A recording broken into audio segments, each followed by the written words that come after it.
Hi friends, ಇವತ್ತು ಗೋವಾ ಮಾವಿನಕಾಯಿಂದ ಒಂದು ಮಾವಿನಕಾಯಿ ಚಟ್ನಿ ಮತ್ತು ಮಾವಿನಕಾಯಿ ಗುಳಂಬ ಮಾಡೋದು ತೋರಿಸ್ತಾ ಇದ್ದೇನೆ. ಮೊದಲಿಗೆ ಮಾವಿನಕಾಯಿ ಚಟ್ನಿ ಮಾಡೋದು ತೋರಿಸ್ತೀನಿ. ಮೊದಲಿಗೆ ಇದು ಮಾವಿನಕಾಯಿ ಹಿಂಗೆ ತುರ್ಕೊಂಡು ಇಟ್ಕೋಬೇಕು. ಬೆಲ್ಲ, ಒಣ ಕೊಬ್ಬರಿ, ಖಾರ ಪುಡಿ, ಸಾಸಿವೆ, ಮೆಂತೆ ಪುಡಿ, ಇಂಗು, ರುಚಿಗೆ ತಕ್ಕಷ್ಟು ಉಪ್ಪು. ಇದು ಗುಳಂಬ ಮಾಡ್ಲಿಕ್ಕೆ ಏಲಕ್ಕಿ ಪೌಡರ್. ಇಷ್ಟು ಸಾಮಾನು ಬೇಕು ಗುಳಂಬ ಮತ್ತೆ ಚಟ್ನಿ ಮಾಡ್ಲಿಕ್ಕೆ.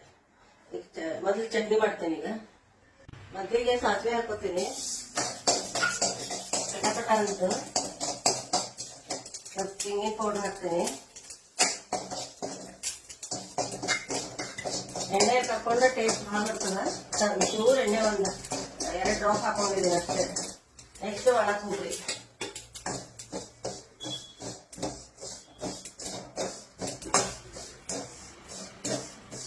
ಒಣ ಕೊಬ್ಬರಿ ಸ್ವಲ್ಪ ಹುರ್ಕೊಂಡು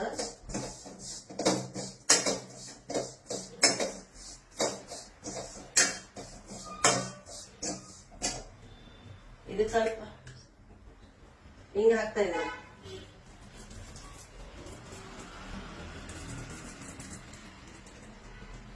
ಇದ್ರೊಳಗೆ ಹಾಕಿದ್ರೆ ಟೇಸ್ಟ್ ಬರ್ತದೆ, ಎಣ್ಣೆಗೆ ಅಂಶ ಇರ್ತಲ್ಲ. ಅದಕ್ಕೆ ಇವಾಗಲೇ ಸ್ವಲ್ಪ ಹಿಂಗೆ ಹಾಕೊಂಡು ಇನ್ನೊಂದು ಸ್ವಲ್ಪ ಫ್ರೈ ಮಾಡಿ.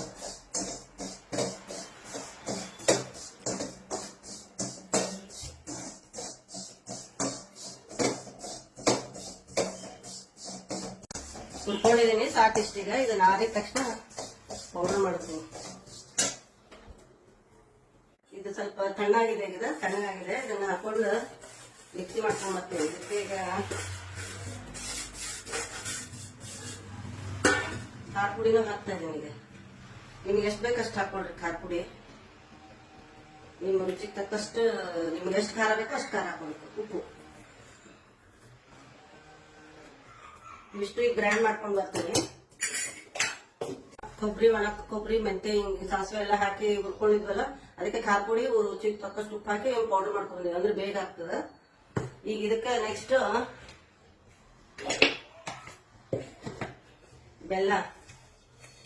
ನಿಮಗೂ ಸ್ವೀಟ್ ಎಷ್ಟು ಬೇಕೋ ಅಷ್ಟು ಸ್ವೀಟ್ ಎಲ್ಲ ಮಿಕ್ಸಿಗೆ ಹಾಕೊಂಡ್ ಬಂದಿದ್ದೀನಿ. ಅದಕ್ಕೀಗ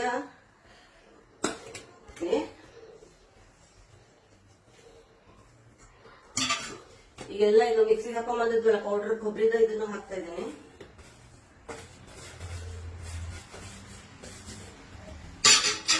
ಇದನ್ನ ಮಿಕ್ಸಿಗೆ ಹಾಕೊಂಡ್ ಬರ್ತೀನಿ. ಚಟ್ನಿ ರೆಡಿ ಆಗಿದೆ. ಇದಕ್ಕೊಂದು ಒಗ್ಗರಣೆ ಮಾಡಿ ಹಾಕ್ತೀನಿ. ಅರಿಶಿನ ಪುಡಿ, ಸ್ವಲ್ಪ ಹಿಂಗು, ಕರಿಬೇವು,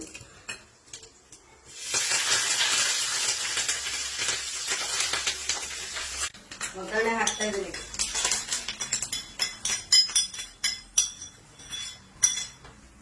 ಈಗ ಚಟ್ನಿ ರೆಡಿ.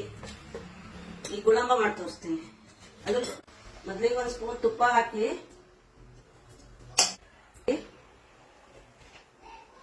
ತುರ್ಕೊಂಡಿರೋದು ತೋತಾಪುರಿಕಾಯಿನ ತುರ್ಕೊಂಡಿದೀವಲ್ಲ, ಇದನ್ನ ಹಾಕಿ ಸ್ವಲ್ಪ ತುಪ್ಪದಲ್ಲಿ ಹುರ್ಕೋಬೇಕು.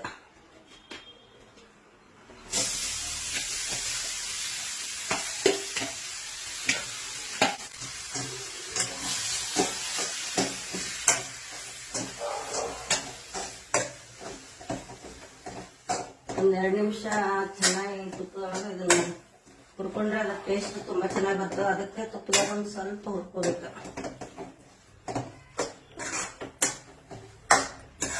ಹುರ್ಕೊಂಡಿದ್ದೀನಿ ಇಷ್ಟು. ಇದಕ್ಕೀಗ ಬೆಲ್ಲ ಹಾಕೊಳ್ಳೋದು.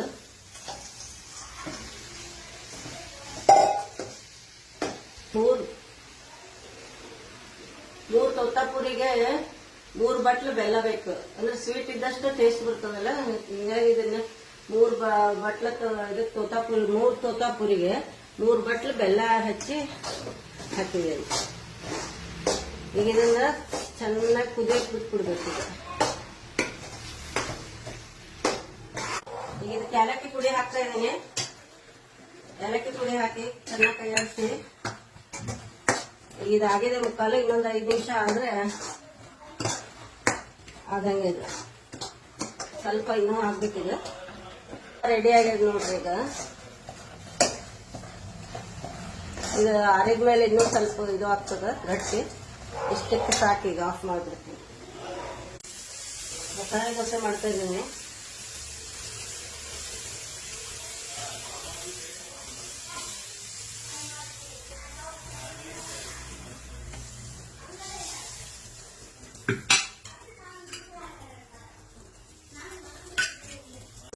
ರೆಡಿ ಆಗ್ತದೆ. ಇವತ್ತು ನಾನು ಗುಳಂಬ ಮತ್ತು ಮಾವಿನಕಾಯಿ ಚಟ್ನಿಗೆ ಇದು ಕಾಂಬಿನೇಷನ್ ಚೆನ್ನಾಗಿತ್ತು ಅಂತ ಹೇಳಿ ಮಸಾಲೆ ದೋಸೆ ಮಾಡೀನಿ. ದೋಸೆ ರೆಡಿ. ಮಾವಿನಕಾಯಿ ಗುಳಂಬ ಮತ್ತು ಮಾವಿನಕಾಯಿ ಚಟ್ನಿ ರೆಡಿ ಆಗಿದೆ. ಇವತ್ತು ನಾನು ಮಸಾಲೆ ದೋಸೆ ಮಾಡಿದ್ದೀನಿ. ಹುಡುಗರು ಟೇಸ್ಟ್ ಕೊಡ್ತೀನಿ.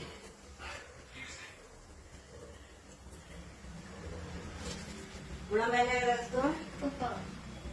ಚಿಂತೆ ನಿಮ್ಗೆ ಚಟ್ನಿ ಹಚ್ತೀನಿ. ಗುಳಂಬ ಸೇರಲ್ಲ. ಈ ಮೊಮ್ಮಗ ಸೇರಲ್ಲ. ಇದು ಗುಳಂಬ ನಮ್ಮ ಅಜ್ಜಕ್ಕೆ ಸೇರ್ತದೆ. ಗುಳಂಬ ಹೆಂಗಾಗಿದೆ ಹೇಳ್ರಿ?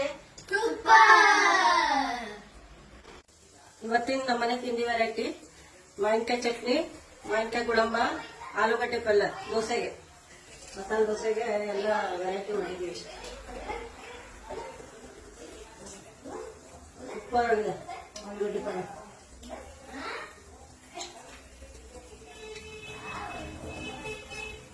ಮಾವಿನಕಾಯಿ ಗುಳಂಬ ಅಂತೂ ನೀವು ಮಾಡಿ ನೋಡಿ ಹೇಳ್ರಿ. ಆಮೇಲೆ ತುಂಬಾ ನಮಗೆ